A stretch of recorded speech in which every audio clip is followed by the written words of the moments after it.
to my YouTube channel. My name is Mundua, also that Muna-Uganda. This is my first content vlog and I am excited to be putting out content finally. My YouTube channel dream is finally coming to life. So in today's episode, today's vlog, today's content, it's going to be about quarantine, about what have you used your quarantine time to achieve, what have you used this free time of lockdown to do, generally what is it that you have used your quarantine for, what have you achieved out of this free time. So a lot of times we have usually either school or work. A lot of people have school or work, so you end up having a 9 to 5 whereby you have a job and it's a 9 to 5. Some people it's actually an 8 to 6, but usually your daytime is work, and by the end of the day you are worn out that when you actually leave work you just want to rest. Or school, and you end up studying all through the day when you're done with school and you just want to rest when you get home, or you're using like your extra time for revision to catch up on school assignments from during the day. And then you end up having a lot of these things you want to do but you never actually get to do. For example, there are people who are writers, and you have a script writer. Let's say you have all these amazing ideas of a script you could write, but because of your 9 to 5, by the time you get off work, you are too tired to actually sit and pen it down. Or when you sit and pen it down, you somehow doze off in the time and you can't achieve as much as you would have. And let's say novel writers, there's that chapter you've been writing for like 6 months and it's just not shifting because you're always tired from school or always tired from work. And some point it's not just a 9 to 5, you're part-time in school and work, so you have like one in the day and one in the night, so it's just too hectic. There's so much going on for you that you never really do those things you've always wanted to do. So it always ends up just staying on your bucket list and never really moving off your bucket list. You like have a bucket list which is the supposed bucket list is I want to clean my room. Yes, there are people who are too busy to clean their rooms, and every day in the morning you're rushing out to go to school or work, and in the evening when you come back you are too tired, you just black out. Sometimes you're even sleeping in the couch. So yes, it's on your bucket list, you want to clean your room. Writers, maybe you have that chapter. It's like, it moved from the point of it's no longer you want to write your chapter and finish it. It's now on your bucket list. You're like, if ever I get time, I will sit and I will write my chapter. It's now things you want to do before you die. Like, that is how busy some people have been, that you've not been able to achieve some of the things, So now that there's free time, there's quarantine, what is it that you've used this time for? Have you been able to achieve those things you've always wanted to achieve? There's a lot of things we want to do that don't need us to actually move out. Of course, there's that I've always wanted to travel, and maybe I couldn't travel because I was working, and I know lockdown and quarantine is not letting you achieve that, but there are those things that we have always wanted to do that I believe even in lockdown, in quarantine, at home you can achieve them. Some people's things move from as little as organizing a room, as cleaning up your house, as rearranging your wardrobe, to let me say writing poems. You're like a poet, you always like to pen down stuff, but when sometimes you're too busy to actually think, like you have a topic in your head but you are too busy to actually think it out and write something nice. So there's a lot of things that you can achieve in this lockdown at home. Like I said, writers can be writing that one chapter that has been disturbing you. There's a lot of stuff. Learning a new skill. There are people who actually say, I want to learn how to bake. So this is the time. Food stores are open. There's Google. So you can use the internet. There's a lot of tutorials on YouTube where you can actually now finally get the time to, organize yourself and learn how to bake. Probably you've not been having the time all this time. There's saying, I've been wanting to learn a new language, and maybe it's time you can use Google to learn that new language. Personally, I've used my quarantine to achieve quite a number of things. First of all, I've started a YouTube channel. I always I think it's a reality. I was always too busy with school and work that at the end of the day I couldn't sit down and start up a vlog, because I felt like, my mind is too tired. I cannot sit and start recording myself saying these things that I've always wanted to say. So you somehow just keep pushing it forward. You know, when I get free time, I'll sit down, I'll arrange myself, I'll write out my topics for content. I kept pushing it forward. And actually, when I think of topics, I'd write them down. I had like a little book where I'd keep writing down topics I thought would be good for content. Whenever it is, I finally decided to start the channel. So now I'm in quarantine and I'm thinking, I have the time, I have a phone, and I have the content, because I've been preparing myself slowly with content. So I have like the topics for content written somewhere, and I'm thinking, I have the time, I have the phone, I have the content, why not start? So I've been able to use my quarantine to achieve that. I've been able to start a YouTube channel. I'm now vlogging about the ideas in my head. I'm vlogging about the things I think are interesting, and that's one achievement I've used my free time for. Another thing I have used my quarantine for is I've always wanted to speak very fluent Swahili. My Swahili has always been the kind of Swahili that when you speak, you know, in East Africa, you can always tell a Ugandan talking Swahili. So it's the kind of Swahili that when you hear me speak, you go like, that one is from Uganda. It just used to say it. So it was never good enough. I'd clearly understand and have a conversation with someone and understand what they're saying to me.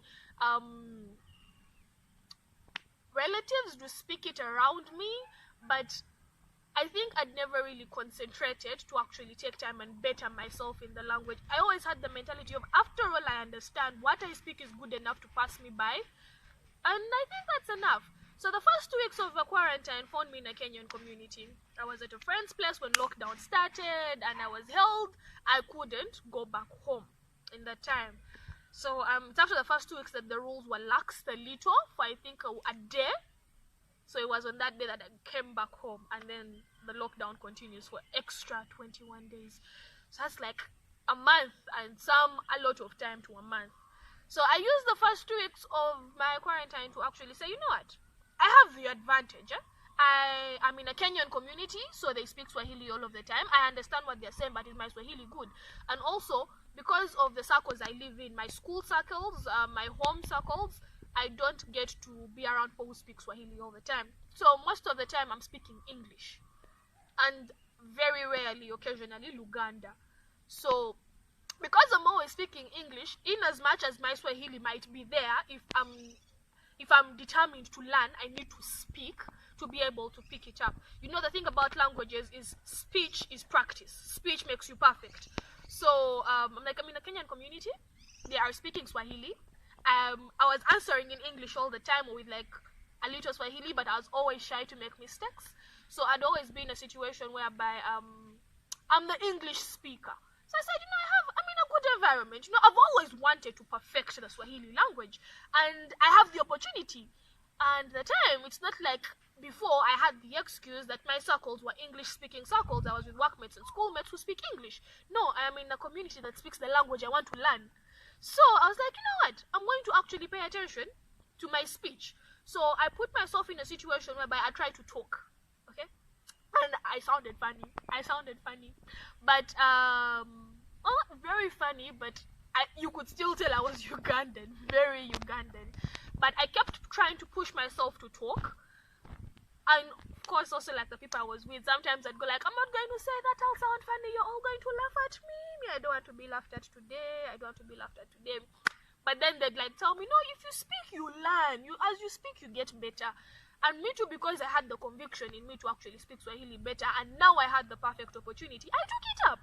And I learned how to speak Swahili. My Swahili is still not that good, but at least it's almost fluent. If I spoke it now, you wouldn't go like she's Ugandan. Also, I'm not going to speak Swahili now to show you that I learned, because that will be showing off. But yes, my Swahili, it's now, like if you give me a scale of 10, I think I'm like a 7.5. I have moved. I used my time well. So at the beginning of the quarantine, I was like at 4.6. Now I'm at 7.5. That's an achievement in 2 weeks. So I feel like there's a lot of things we can achieve during quarantine at home. And then the other thing I've used my quarantine for is strengthening bonds and relationships. How have I been able to do that? You know, a lot of time when we get really busy with work, we get really busy with school and with like our life routine, we find ourselves in a situation whereby you might not be able to check up on people as often as you could, or be able to call people as often as you could. So now I'm in a situation whereby I have time. It's not like my mind is full of schoolwork. I have online classes, but they are not as tight and time consuming as the contact classes I've been having initially. So I have time and my mind is not held up and I'm not too tired at the end of the day. So I've been able to improve relations. I am able to text people more. I'm able to call. I can actually spare time and like call up a person and we have a conversation. It's not that the time wasn't there before, because they say you always create the time to call, but some days your days are crazy, like they're crazy. You know, you had work, you have a work assignment you have to hand in. I'm a writer, I write stuff. So you have a topic and it's supposed to, like, let me say, put up in like 3 days, and so you need to have that topic written about. You need to do research about it here and there. Then you have schoolwork, and then schoolwork is the worst part of it, because you have to like read a lot to be able to put out good content for schoolwork. So you're held up between, you're frustrated between the two, and you know, the human relations just keep dying. It just happens. So I've been able to use this time to like rekindle human relations. I felt I was not putting in enough effort. And one thing I realized is a lot of friends are doing the same, because people are now coming out and going like, hi, it's been a while. And I'm like, yes. And you know, we're all telling ourselves the same thing. Like, you know how it gets with the day, schoolwork, and you know, in as much as you want to actually like get time and hang out with people and check up on people regularly, some days are hard. But now we are free and we are rekindling this. When we go back to the routine, we might not be able to maintain the rekindle we have now, but you know, the effort that you show during this time says a lot. So in as much as we might go back to our routines and we might not have constant time to keep texting, keep calling, but you've used your free time to actually express yourself. You've used your free time well to make someone understand that you've not forgotten them. It's just that you were too busy. So when quarantine ends and you're back to your routine and you're not calling or texting, or they're not calling or texting you as much, you're not going to take it personally. You're not going to call them fake friends, because our generation likes to call, my leg is hurting. Too much sitting in one position. Our generation likes to throw around the term fake friends so easily when you feel like someone is not there for you as much as you'd want them to be. But now we are going to understand that when they had the time, they put in the effort we expected of them. So they're not putting in the effort now because they do not have the time. So yes, I've used quarantine to rekindle and reconnect and make better of my human relations with people, with friends. There's a lot of friends who've checked up and have checked up on, and we've surprised ourselves of how much we actually had to talk about. But you know, time, the days get crazy. So yes, we have used quarantine well. I feel like quarantine is a time that, since we are free, we should use it to achieve as much as we can. There's a lot of online courses you can take. That is, people who like school stuff.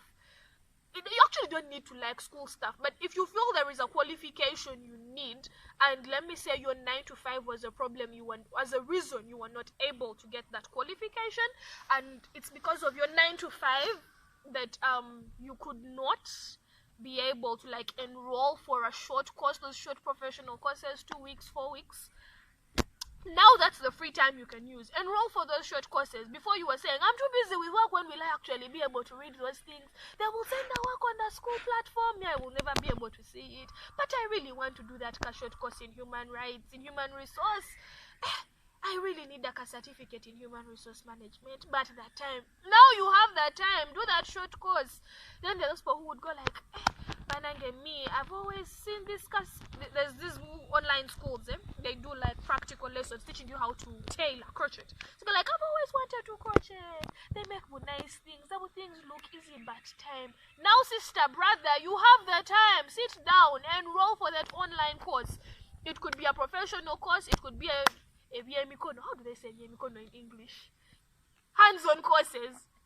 Banange, my people, cameraman, director. How do they say Mikono in English? Like tailoring or kufumba, like everything Mikono. What do they say? Technical.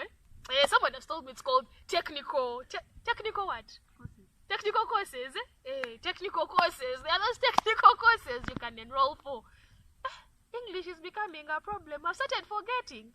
But yes, if it's not a professional course you're enrolling for, you can enroll for a technical course. If you don't want to do a short course in human resource management, if you feel like that is not the field for you and you don't want to enroll in a short course that is professional, then there are the other short courses which are practical: tailoring, cooking, baking. But you can't learn carpentry in this time, it is hard. But there are those courses, knitting, those crocheting thing. There are those courses. Enroll for them. Excuse me. It's going to look really nice and cool if at the end of about 45 days at home, you have nothing to show for the 45 days at home. Use this time to better yourself in a way. Personally, when I've learned Swahili, I feel like that's something I have used to better my CV. Because now when I'm looking for a job, there's that part where you fill in languages fluently spoken and fairly spoken. Now, in fluently spoken, I always had one language, English. And it's a bit of a down thing, having only one language in your fluently part. So now I'm going to have two languages, I'll have fluently spoken English and Swahili. And that, when I'm on the job market, it makes me as a person, my competition is higher, is better. Because there is a situation, I'm a journalist, like I said, I write. So I might be looking for a job that's about presentation, and it's a TV station that's going to need someone who is able to speak more than one language. So if I say all I speak is English, and there's someone else who says I speak English and Swahili, they're going to be of a higher advantage. They're going to have more competition. So now that I have been able to add a language to my speaking skills, speaking skills, is that right? Or I'm lying to the people? Speaking skills. Yes, I've added a language. They've told me it's correct. I've added a language to my speaking skills. And I feel that makes me more competitive on the job market, because language is a very important aspect on a CV when looking for a job.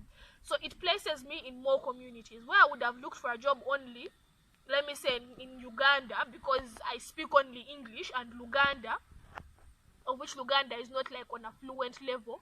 Now it puts me higher. I can actually look for a job in Nairobi. I can look for a job in Tanzania, because I have an extra language that puts me on a market there. So maybe I might have had an opportunity there I always wanted, but language was ruling me out. Now is a better time for me to take it up. So use this moment to better yourself in some way. Have you been able to achieve that? If you've not, it's not too late. The quarantine is still going on. The lockdown has not yet come to an end. Use this time to better yourself in some way. You can use this time to either improve your CV. It doesn't necessarily have to be your CV. It could be, there are those people skills that it doesn't reflect on your CV, but it reflects on how good you become in a community. For example, if you use this time to learn how to bake, maybe at the office party, they are going to actually need someone to do the baking. You're either going to get extra cash because you've learned how to bake, and so you'll be the one doing the bakeries for the office party, or it could be like a good advantage for you. It's something that brings people together. If they say a bunch of us at the workplace are baking, you'll be joining in the baking, and that's a very, very good advantage for you. So it doesn't necessarily have to be your CV you're improving, in case you are not intending to actually do a professional course, or a course whereby you have a certificate at the end of the day. But it could be something that improves you in some way, improves you for the better in some way. It could be improving your interpersonal relationships. Like I've said, this is the time for you to check up on people. You can use this time to improve your CV. I've been able to use my time to achieve both, but there's a lot more I intend to learn. I want to learn how to cook some stuff. I don't know how to grill anything. Like, I can cook, but I can't grill. Like, if you give me a barbecue thing and you tell me I can't grill and I can't roast meat, hey, that's something I should look into this quarantine. I should leave quarantine and I've learned either how to do one of the two or both. And it will even save me money when I learn how to roast. When I start roasting people, I'll be roasting for myself that chicken instead of buying roast chicken. That's cheaper. So yeah, I'm going to look into that seriously. Yeah, that's one more thing I should learn during this quarantine. Use this time to better yourself. Use this time to come out of quarantine a different person, you know? Not different. Different might actually mean the wrong thing, or it might be understood. Yes, yes. Come out of quarantine a better person, you know? Come out either with a new skill or a new qualification, but don't come out the same. Come out with something new to yourself. Come out with something, some sort of improvement, some sort of positive addition to yourself. I also learned how to do my hair myself now that salons are closed. But I've actually learned a lot in quarantine. Yes! I learned how to wash, condition, and treat my hair myself. Now I'm here looking like an African princess. All these are skills learned from quarantine. That has been it with me today. The topic was what have you used quarantine to achieve? No, it was what have you achieved in quarantine. Are you seeing? Now my English is finished, but it's what have you achieved in quarantine? I have shared what I have achieved, and I hope that you who is watching me, you too, have been able to achieve something. If you haven't, it's not too late. This is the time. Start. Try to achieve something. Don't come out of quarantine the same. That has been it on episode 1 of Catch Up with that Muna-Uganda. See you next time. That will be on Wednesday. And I hope that whatever it is I've had to say has been interesting and you've picked out something from it. See you. Please like, subscribe, hit the bell icon for notifications for whenever new content is put out. Till then,